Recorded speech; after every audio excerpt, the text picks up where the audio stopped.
Every species at the Galactic Combat Academy had claws, armor, or psychic weapons except humans. What we didn't realize was that Earth had already trained them by trying to kill them for millions of years. The first time I saw Jake Brennan walk through the reinforced doors of Threshold 7's main hall, I honestly thought someone had sent us a civilian by mistake. My name is Veltar, and I have been documenting species integration at the Galaxian Combat Academy for the past 11 cycles. I have seen Crovenians crack steel with their bare claws. I have watched Zephyrians manipulate gravity fields during sparring sessions. I have even witnessed a Thornback student accidentally impale 3 training dummies because he sneezed. But humans?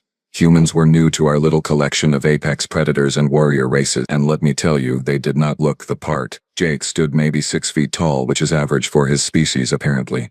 Brown hair, brown eyes, medium build, nothing about him screamed danger. He wore the standard academy jumpsuit, carried a single duffel bag, and had this expression on his face that I can only describe as mildly interested, like he was touring a museum, not enrolling in the most prestigious combat institution in the known galaxy. I adjusted my data pad with my upper left hand, while my lower right hand scratched notes. First human student, check.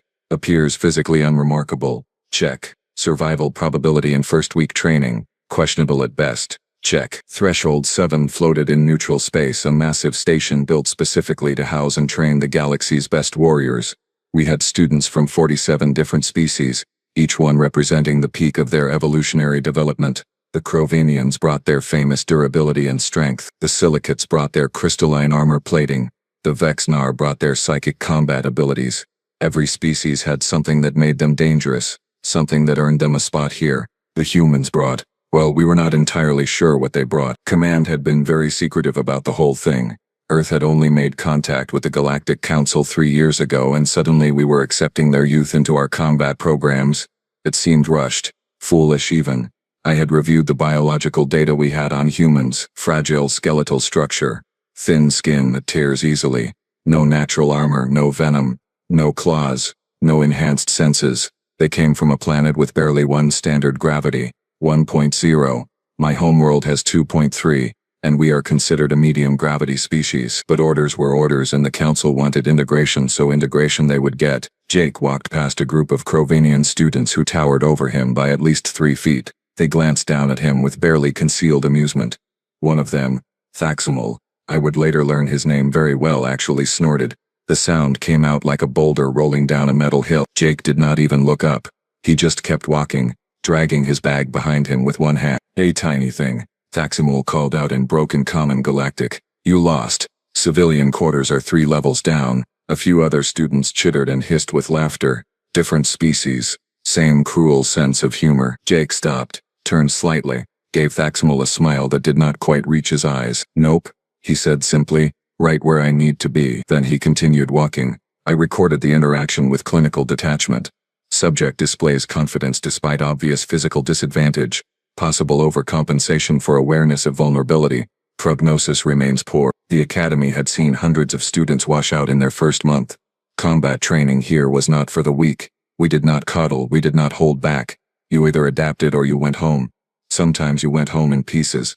But that was what the medical regeneration tanks were for. I gave Jake Brennan maybe 2 weeks before he requested a transfer. Turns out, I was wrong about a lot of things. The cafeteria incident happened on day 4. 4 days.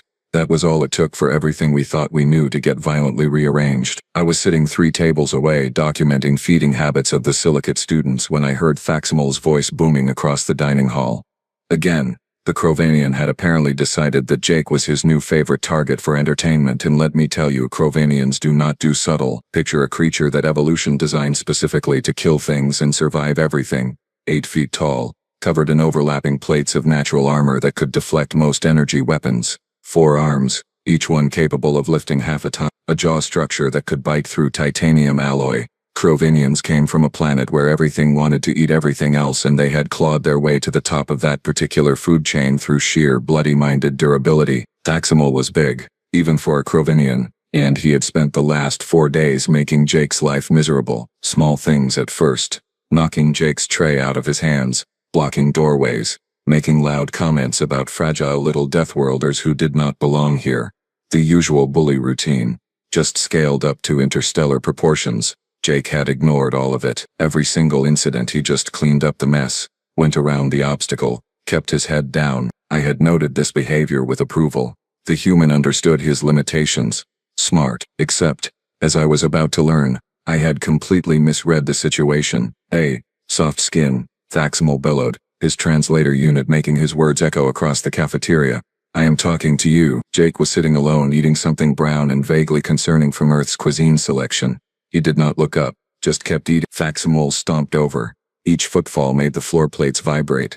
He reached down with one of his massive claws and grabbed Jake's tray, lifting it up and tilting it. Food splattered across the table and onto Jake's jumpsuit. Oops, Thaxamel said, his lipless mouth pulling back to show rows of serrated teeth. Clumsy me. The cafeteria had gone quiet.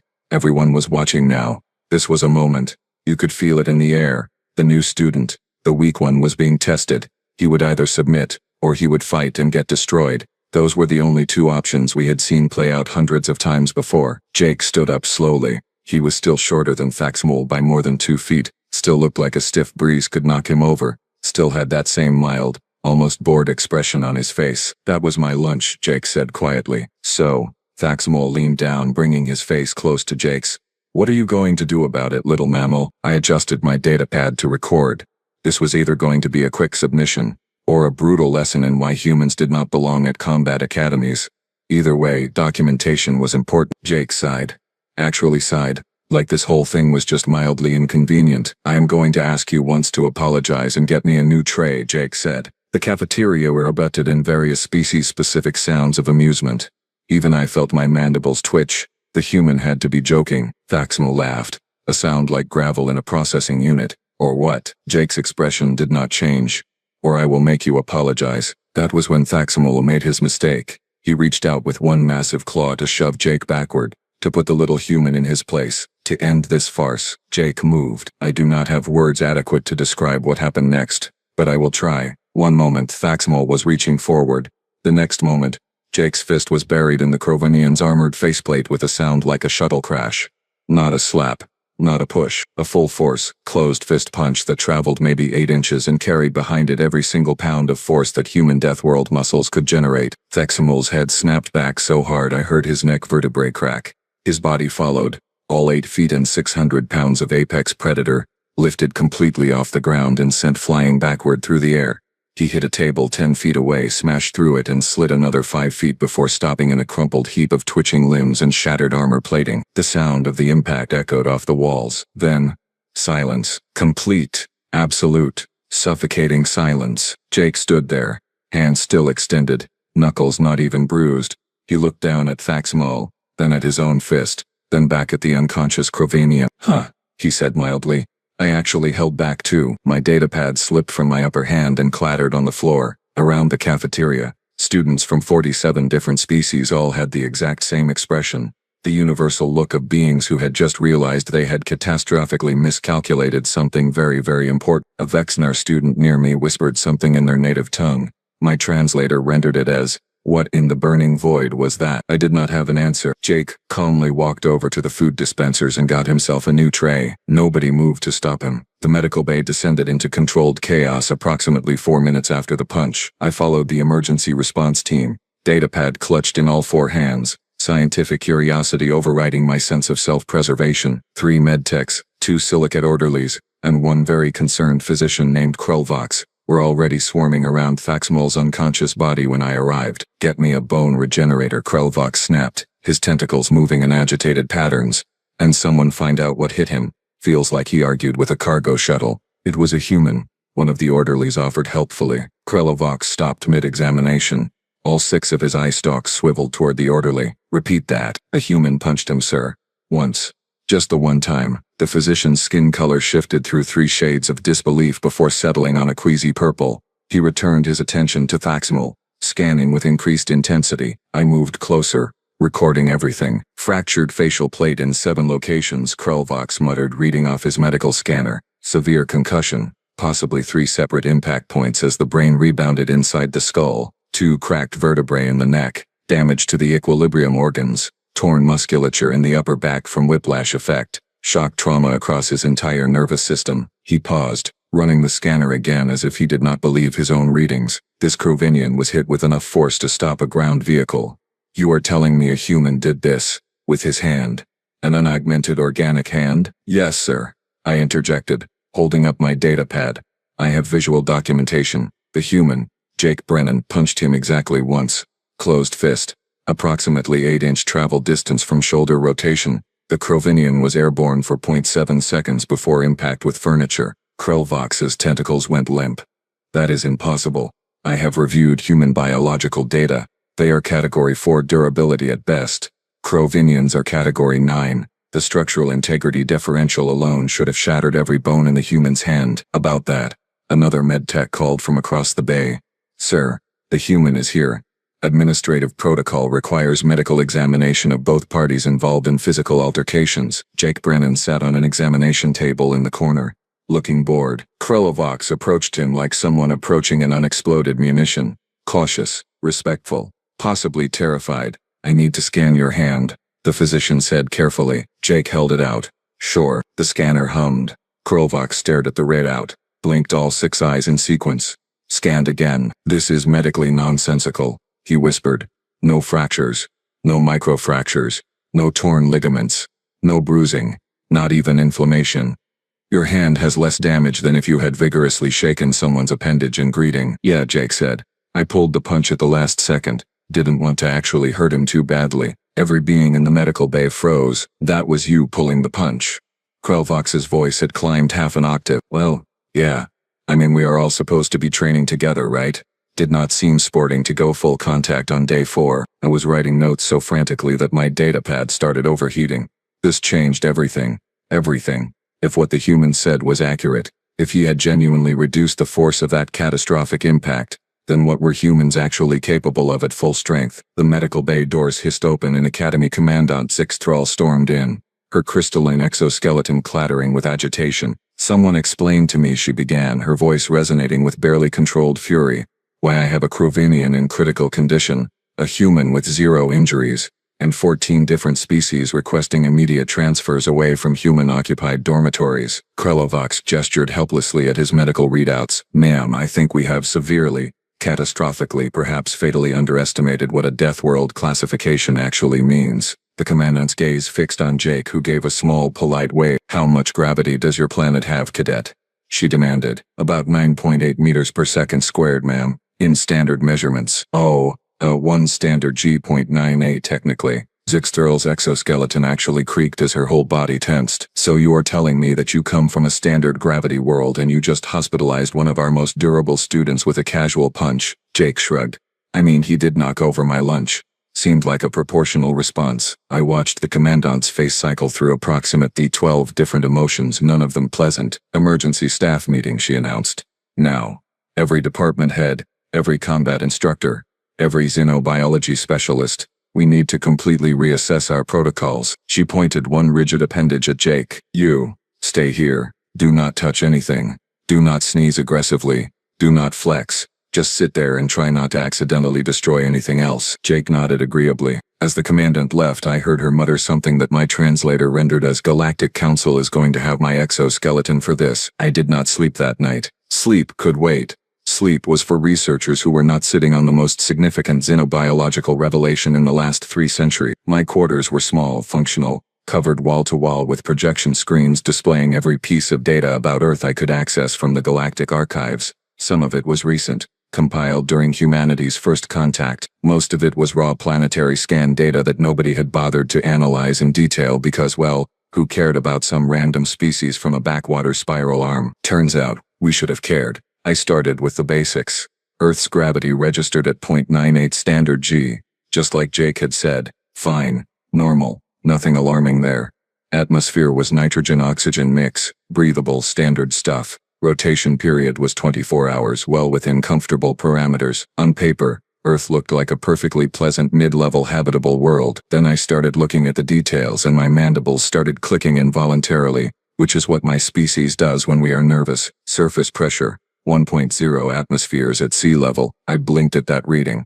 Checked it twice. Earth's atmospheric pressure was actually higher than standard. Not by much, but measurably higher. These humans were not just adapted to standard gravity. They were walking around in what most species would consider a slightly high-pressure environment. Every single moment of their lives, their bodies were compensating for atmospheric conditions that would give a Zephyrian a headache. Temperature variations -89 to +56 degrees Celsius in inhabited zones. I had to convert that 3 times because I thought my translator was malfunctioning. Humans lived in temperature swings that covered 145 degrees. Voluntarily, my homeworld's inhabited regions varied by maybe 30 degrees seasonally, and we considered that harsh, but that was just the beginning. I pulled up Earth's biological records, and that was when things got truly disturbing. Estimated species count 8.7 million. Percentage classified as predatory, approximately 15%. I stared at that number. 15%. On my homeworld, predators made up maybe 2% of species, and we had a healthy, balanced ecosystem. Earth had more than 1 million predatory species, all competing for resources, all evolving increasingly efficient ways to kill. The database had helpfully included images. I scrolled through them with mounting horror. Bears that could decapitate prey with a single swipe. Cats, ranging from tiny ambush hunters to massive pack stalkers that could run down prey for miles. Crocodilians that had remained virtually unchanged for millions of years because their design was already perfect for killing. Sharks, with serrated teeth and electromagnetic prey detection. Snakes with venom that could drop a creature 3 times their size. Spiders, insects, fish, birds. Everything on this planet seemed designed to murder something else. And humans, soft, fleshy, clawless humans had survived in the middle of all of this. No, not just survived, thrived, dominated, reached the top of the food chain despite having none of the natural weapons their competitors possessed. I opened the evolutionary biology files. Humans were persistence hunters. They did not have speed, so they just followed prey until it collapsed from exhaustion. Their cooling system, this thing called sweating, allowed them to keep moving in heat that would shut down most predators. They could track prey for days, not giving up, not stopping, just maintaining a steady pace that would make a Crovenian look like a quitter. Their skeletal structure was not fragile, I realized with growing unease. It was optimized, lightweight enough for endurance, dense enough to handle impact, and it healed. Oh, did it heal? Broken bones could regenerate stronger than before. Torn muscles rebuilt with additional capacity. Their bodies treated damage as a training stimulus. Then I found the really disturbing part. Humans had something called myostatin, a protein that limited muscle growth. Limited it. Their bodies naturally restricted how strong they could become because without that restriction, their muscles would grow until they tore themselves apart or shattered their own bones. They had a biological safety mechanism to prevent them from accidentally becoming too dangerous. Jake had not been bragging when he said he pulled that punch. He was being literal. Every human walked around with built-in limiters, their own bodies constantly holding back their true potential because the alternative was self-destruction. And even with those limiters, even operating at a fraction of what they were theoretically capable of, Jake had nearly killed a Crovenian with a single hit. I found medical records of something called hysterical strength, cases where humans in extreme situations temporarily bypassed their limiters. A female human lifting a ground vehicle off her offspring. A male human tearing a reinforced door off its hinges to escape a fire. There were psychological studies too. Humans had persistence, mental endurance that bordered on irrational. They did not quit. Their brains released chemicals that numbed pain and enhanced focus during stress. They could function through injuries that would incapacitate most species. One phrase kept appearing in the xenoanthropology reports: adaptable to the point of absurdity. Humans could eat an incredible variety of foods, including things that were mildly toxic to them. They just developed stronger digestive systems. They could survive in extreme climates by simply wearing different clothing. They could adjust to different gravity levels within weeks. They healed from almost anything given enough time. They were not specialized for any particular environment, which meant they could function adequately in nearly every environment. They adapted, evolved, learned, built tools, formed social groups, kept going with a stubbornness that made Crovenian durability look like casual commitment. I pulled up the cafeteria footage again, watching Jake's punch in slow motion. He had not even planted his feet properly. His form was casual, almost lazy. He had rotated his shoulder, extended his arm, and casually delivered enough kinetic energy to launch a 600-pound armored predator across the room. And he called that holding back. I started writing a new report, my hands trembling slightly. Subject: immediate review of human species classification. Recommendation: upgrade threat assessment from Category 4 to Category 10 pending further analysis. Note: we did not recruit a student. We recruited an apex predator that does not look like one. The academy changed overnight, and I do not mean that metaphorically, By the next morning cycle, there were new protocols posted on every comm board, transmitted to every datapad, and announced in 6 different linguistic formats to ensure absolutely nobody missed them. Revised safety protocol. Human interaction guidelines. Do not antagonize human students. Do not physically challenge human students unless in supervised training environments. Do not assume human physical limitations based on visual assessment. Do not engage in strength competitions with human students. Report any signs of human distress to medical staff immediately. As species operates on delayed pain response system. Maintain respectful distance during human feeding times, as species may have territorial food guarding instincts. I watched Commandant Zixthral post these herself, her crystalline frame radiating an emotion my translator could not quite identify. Embarrassment maybe.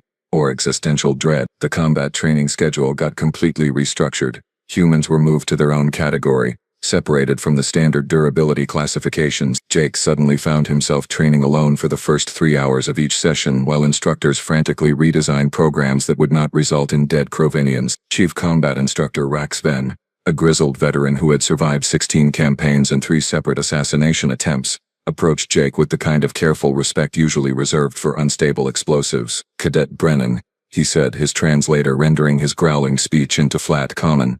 We need to establish your baseline capabilities before integrating you into group exercises. Jake nodded. Sure thing, sir. Please demonstrate a standard punch against this impact meter. Use approximately 25% of your maximum force. Jake looked uncertain. 25% is kind of hard to judge, sir. Raxvan's scales rippled with what I had learned to recognize as suppressed panic. Then use whatever feels comfortable. Light contact.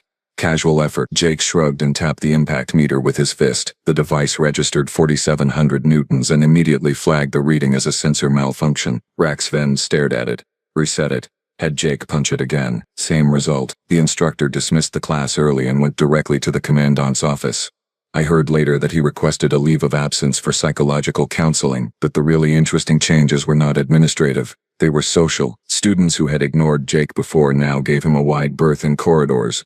The Crovanians especially developed a sudden fascination with floor patterns whenever he walked past. Thaxmal, released from medical after 3 days of intensive regeneration therapy, took one look at Jake in the dormitory common area, turned around and found somewhere else to be. Jake seemed genuinely confused by all of it. Did I do something wrong? He asked me one day in the research library. He had started seeking me out, apparently deciding that the 4-armed note-taking observer was less intimidating than most other students. You hospitalized the Academy's most aggressive bully with a single punch, I replied, not looking up from my data analysis. You have inspired a terror response across multiple species. I was just defending myself. You were demonstrating apex predator dominance behavior. There is a difference. He sat down across from me looking genuinely troubled. I don't want people to be scared of me.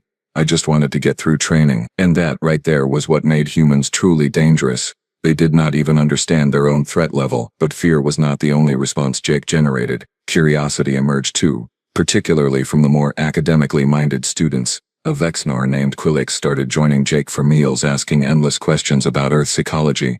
A silicate called Bright Edge began requesting joint study sessions, fascinated by human problem-solving approaches. Even a cautious Aetherian Softwing started practicing combat forms near Jake, watching his movements with scientific interest. Your species has no natural weapons, Quillix observed one day, her psychic voice resonating in our translators. Yet you made yourselves the dominant force on your world. How? Jake thought about it, chewing something he claimed was called pizza. I guess we just got really good at not dying, he said finally. And then we got good at making tools. And then we got good at working together. And somewhere in there, we figured out that the thing trying to eat you today could be convinced to help you hunt tomorrow if you approached it right. You domesticated your predators. Bright Edge's crystalline structure actually shifted color with shock. Well, some of them. The ones that didn't work out, we just avoided or outcompeted until they left us alone. I was writing all of this down naturally. Jake had become my primary research focus. Not officially, but everyone knew. Other students started coming to me with questions about humans as if my 4 months of observation made me an expert. I was not an expert. I was just the only one taking notes while everyone else panicked. But I was learning, and what I learned filled me with a strange mixture of respect and primal terror. Humans were not the strongest species, not the fastest, not the most durable, but they were persistent, adaptable, and apparently incapable of recognizing when they should give up. They looked at a planet full of things trying to kill them and said, No thank you, I think I will survive anyway. And then they did. Jake noticed me staring and gave me that easy, harmless smile that I now knew was the expression of a species that had smiled at saber-toothed cats and ice ages and plagues, and somehow came out on top every single time. Something on your mind, Velthar? Just wondering what else your species is capable of that you consider normal. He laughed. Probably best not to think about it too hard. We're honestly pretty average where we come from. That was what worried me most. If Jake Brennan was average, what did exceptional look like? I submitted my final report on day 30 of Jake's enrollment. Commandant 6th row read it in silence, her exoskeleton completely still in that way that meant she was either deep in thought or plotting someone's demise. When she finally looked up, her optical sensors focused on me with uncomfortable intensity. This report concludes that humans represent a Category 10 threat level despite originating from a Category 5 Deathworld, she said slowly. You are aware this will cause significant upheaval in council classifications? Yes, ma'am. I am also aware that it is accurate. She tapped one crystalline finger against my datapad. The sound like chimes in a windstorm. You have documented 17 separate instances of human capability that exceed our initial projections. Your recommendations include restructuring our entire combat curriculum, implementing species-specific safety zones, and mandatory education for all staff on human cultural concepts of restraint and proportional response. The alternative is more hospitalized Crovenians, ma'am. She made a sound that my translator rendered as a sigh, though her species did not technically breathe. Approved. Submit this to the Galactic Council with my endorsement. And Velthar, good work. Terrifying work, but good work. The report went out on official channels that afternoon.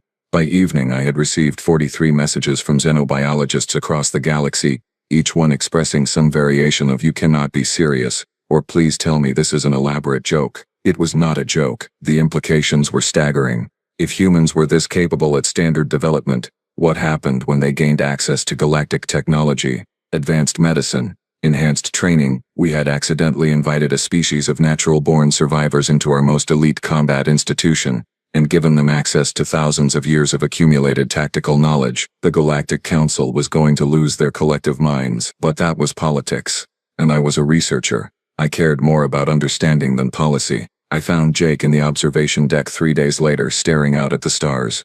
He had finished top of his class in the monthly evaluations, which surprised absolutely nobody at this point. What did surprise people was that he had deliberately scored just high enough to win, never demonstrating his full capabilities, still holding back, always holding back. Can I ask you something? I settled into a seat beside him, my forearms folding in a relaxed posture I had learned signaled non-aggression to humans. Sure, Velthar. That punch, the one that started all of this. Why did you finally respond to Thaxamul? You had ignored him for days. Jake was quiet for a moment, watching a supply ship drift past the viewport. He wasted my food, Jake said simply. I grew up with 3 brothers. You learn pretty quick that you do not mess with someone's meal. That is just basic respect, you know? I asked him politely to apologize. He chose violence instead. So you gave him violence. I gave him a reasonable response to his unreasonable behavior. Jake shrugged. Could have been worse. Could have used my left hand. That one has a better cross. I felt my mandibles click nervously. He was joking. Probably joking. Humans had this thing called humor that often sounded like threats. Do you know what the other species call you now? I asked. I have heard a few names. The Quiet Catastrophe is my personal favorite. Does it bother you? Nah.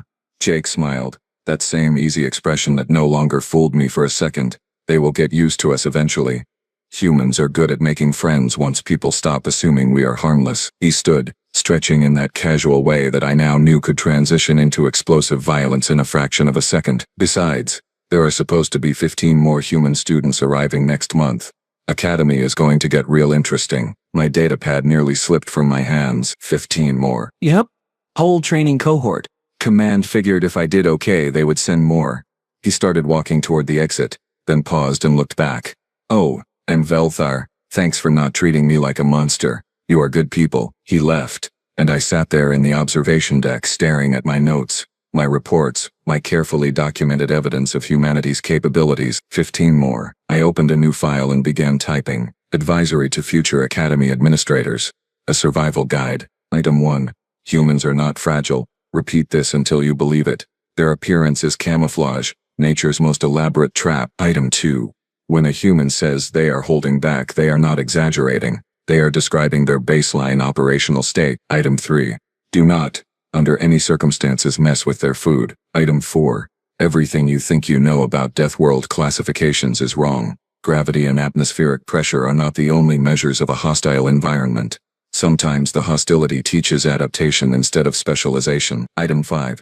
If a human smiles at you after you have made them angry, apologize immediately. You are in more danger than you realize. Item 6. They will surprise you. Constantly. Get used to it. Item 7.